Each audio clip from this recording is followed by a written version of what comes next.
What is going on, everybody? James Hancock here, back to review the season premiere of Yellowstone, an episode called Daybreak. This is the new show on the Paramount Network, and for people who have not heard of the Paramount Network, it is the network formerly known as Spike. I don't quite know when they made the switch, but obviously Paramount Network wanted to rebrand, and this seems like one of their first big premium shows that they are offering, because it is produced by Kevin Costner and stars Kevin Costner, but also it's written by and created by John Linson and Taylor Sheridan. If you don't immediately recognize Taylor Sheridan's name, I'll just give you an idea of what he's been up to the last couple of years. In 2015, he wrote Sicario. In 2016, he wrote Hell or High Water. And starting next week, he has the new movie Sicario, Day of the Soldado that he also wrote. So as a writer, Taylor Sheridan very clearly has come into his own in recent history. His partner in crime in this endeavor, John Linson, is one of the executive producers on Sons of Anarchy. So obviously there's a lot of television and writing experience that these two guys bring to the table. But if you haven't heard of Yellowstone, the simplest way I can pitch it is basically about the largest ranch in America. It's basically the size of Rhode Island, and it's in the state of Montana. But it's set in the present day, and Kevin Costner plays a character by the name of John Dutton. His family's been running this ranch for many generations, and it's all about the incredibly complex politics of trying to run such a large ranch in the modern age, where you have a variety of forces encroaching upon the land. And I have to say, based on the season premiere, which is 2 hours long, it's basically a feature film, it feels almost like a show with the dimensions and the nuance of The Sopranos. It just happens to be set in the contemporary Wild West, because a lot of this show has the flavor of the Wild West, even if it is set in the present day. And like many movies set in the Wild West, the drama at the core of the show is still very much about cowboys and Indians, but now they just happen to use their guns less frequently. But the Yellowstone Dutton Ranch also faces much more modern threats in the form of Danny Houston's character. He plays a man by the name of Dan Jenkins, who's trying to raise money for this Paradise Valley Capital Management Company, which is basically going to turn large chunks of Montana into condominiums and golf courses.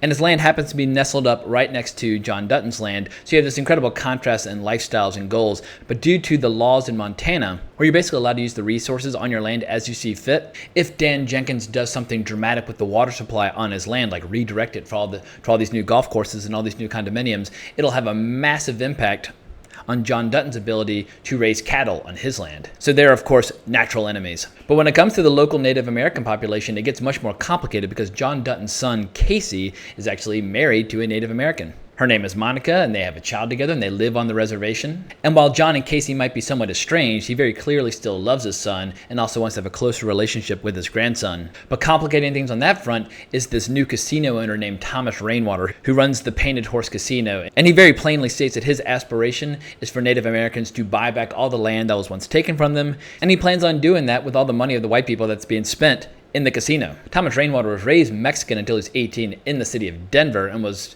educated in a university back east, but now he's embracing his heritage and making a massive power play in the state of Montana. So seeing all these three factions at war with one another is absolutely fascinating to behold. But a large part of the appeal of the show stems from the fact that when I was a kid, Kevin Costner was appearing in a hell of a lot of westerns. Between like Silverado, Dances with Wolves, and Wyatt Earp, he just kept popping up in this environment. So seeing him wear a cowboy hat and a gun, even if it's in a modern context, just seems like a perfect natural fit for his persona and his style of acting. But initially I was having a little trouble following this show because he has this vast network of children and employees, and it reminded me a little bit of the first episode of season 1 of Game of Thrones for people who had not read the books. Luckily I had, so I kind of knew who all the characters were going into it, but I remember when that show first aired, people were trying to keep track of who the hell are Ned Stark's children, who's related, who's not, like who the hell are all these people?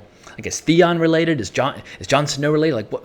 It got very complicated very quickly for people who were unfamiliar with those characters. And the same holds true here, because there's a lot of overlap between John Dutton's employees as well as his family. But just as a way of keeping them all straight, you have Wes Bentley playing Jamie Dutton. He's basically a lawyer with political aspirations, and he's there to represent his father in court anytime someone tries to encroach upon their land or try to take away a piece of their land through eminent domain. We have Kelly Riley, who plays Beth Dutton, who's just an absolutely savage, cunning businesswoman, and she wants nothing to do with horses or ranching or any of that. However, she is not afraid to do a little hell raising, and she definitely seems to be the fire of the family.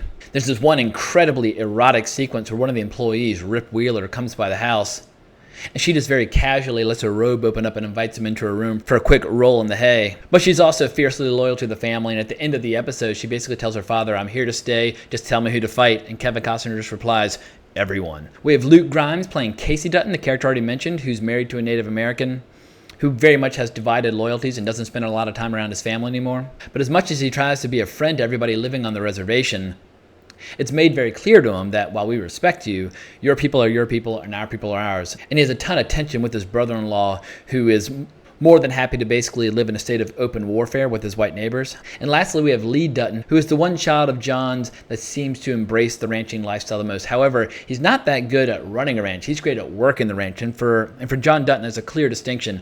Running the ranch is dealing with the politics, it's dealing with the business interests, it's dealing with all the various forms of competition in the state of Montana. Lee's much more interested in the actual day-to-day affairs of the ranch. I mean, there's a great scene where father and son are riding along talking about the ranch, and they see a cow that's in trouble, and they immediately head out there and help her give birth to a calf. And it's a pretty cool scene. The calf comes out all wet and slimy and immediately hauls ass, but that's definitely much more Lee's speed. He doesn't really have a head for business nor for politics. But like so many TV shows these days, this show actually manages to be more cinematic than your average film out there. I feel like so many movies right now are suffering from a state of just intense cultural irrelevance, where they have about as much lasting impact as eating some cotton candy and then you kind of move on. But the opening scene of the show, without any dialogue, perfectly sums up all the various forces at play in the show, because we see John Dutton, aka Kevin Costner, emerging from a wreck. He's really cut up, he's bruised and battered, and he's trying to calm down a horse, and you see that this horse is just horribly mangled from this enormous traffic accident involving a truck and multiple vehicles. And we see that John Dutton's trying to calm down the animal before unfortunately having to put it out of its misery. But we see that the car that was responsible for the accident is carrying mail for the Paradise Valley Capital Management Company. So right then and there, we know that he and Danny Houston's characters are going to go to war eventually. And there are also just a lot of really lengthy, beautiful scenes like herding buffalo and going fly fishing. There's something incredibly tranquil and peaceful about people riding through some of the most beautiful land that you can find in all of North America. But when you see these vistas and you see this lifestyle, there's something about it that just calls to you, makes you want to sell all your possessions and go live a very simple life, which is definitely part of Dan Jenkins' pitch to all the people that he's trying to bring in from outside Montana to be some of his clients. Casey Dutton very dismissively refers to these people as transplants. They're basically people from outside Montana who come to Montana and then try to make it like the place that they come from. When he takes his young son in to get ice cream in town, he talks about how this town wasn't even there a long time ago. And while ice cream might be one benefit of the transplants, you can tell that he's resisting some of the massive face changes that are going on to the environment and where he grew up. But the heart and soul of the show is definitely Kevin Costner. And he plays a pretty multi-dimensional, complex character. On one hand, he can seem so rational and he can seem to see the big picture. But on the other hand, he can be incredibly vengeful towards those people that he deems to be his enemies. But he definitely recognizes that he has a ton of leverage. The way he phrases it to his son Jamie is that if somebody had all the money in the world, his ranch is precisely what they would buy. And the fact that he does have that ranch, he's determined not to give up one single inch of it without fighting tooth and nail. And that leads to the big conflict of this first episode, because according to Montana law, if cattle accidentally graze onto somebody else's land, they effectively become the property of that land. And whether or not somebody cuts down fences is almost kind of immaterial, but suddenly a lot of cattle show up on the Indian reservation, and John wants them back. Not that he can't afford to give up a few head of cattle, but for him it's a matter of principle. But it's also a matter of principle for Thomas Rainwater that they make a stand and claim this cattle as their own. And it very quickly puts Casey in a really awkward position about who is he going to be loyal to, because he lives with his wife and child on the reservation. And this reservation now is arming up for battle with his father's ranch. And there's a great scene that shows just how hardcore the employees of the Yellowstone ranch can be. Rip Wheeler goes to a trailer and he tells this kid who's fallen into a criminal lifestyle, your options are you can go to jail or you can come to work for us. And when this kid Jimmy chooses to go to work for him, they brand him with a Y on his chest. But we also see that Rip has one, and we see that even Casey, John Dutton's son, he also has that Y branded on his chest. And Rip and Jimmy engage in some highly illegal activity by planting dynamite all along a ridge in order to create an avalanche of boulders, and this avalanche effectively cuts off a river feeding water into Dan Jenkins' land, which will obviously be a major setback for all of his real estate plans on his land. But as far as John Dutton is concerned, Dan Jenkins was planning the exact same thing to him, so what's fair is fair. But the show takes on very dark, tragic dimensions when inevitably the Indian reservation and the employees of the Yellowstone ranch basically go to war with one another over the missing cattle. Sadly, cooler heads do not prevail, and shots are fired on both sides. And ultimately, John's son Lee gets shot down by Casey's brother-in-law and Casey, in an effort to try to save his brother, shoots down his own brother-in-law. So for Casey, he now finds himself in a really horrible situation where he loves his wife and son, but he loves his family as well. But now he shed the blood of his wife's own brother. And we get this incredibly moving scene where he returns home in the morning with his brother face down over a saddle and brings his brother to his father. And Kevin Costner just rides off into the wilderness to spend one last morning with his son so they can choose a burial site together. And the funerals are incredibly sad, and they use some insanely beautiful music that I first heard in the Ken Burns documentary series about the Civil War. It's a piece of music called the Ashokan Farewell, but you'll immediately recognize it from the opening credits if you've seen the documentary series. And if you haven't and you're interested in the Civil War, I highly recommend it. And much like that fascinating documentary series, which presents the Civil War from a variety of points of view, I think that's one thing that this show does very successfully. It's very clearly not trying to choose sides in this massive conflict that's brewing between all these various forces. Obviously, one of the darkest stains in American history and a legacy that we all have to live with to this day is the complete and total genocide of Native Americans that was committed over several centuries. And the legacy of that genocide definitely lives on in the drama of this show. And from the brief glimpse of what I saw is going to be coming in the next 9 episodes, it looks like things are going to get a hell of a lot worse before they get any better. So they definitely have me on the hook. I don't know if I'll be reviewing it episode by episode or just doing a big season 1 review at the end,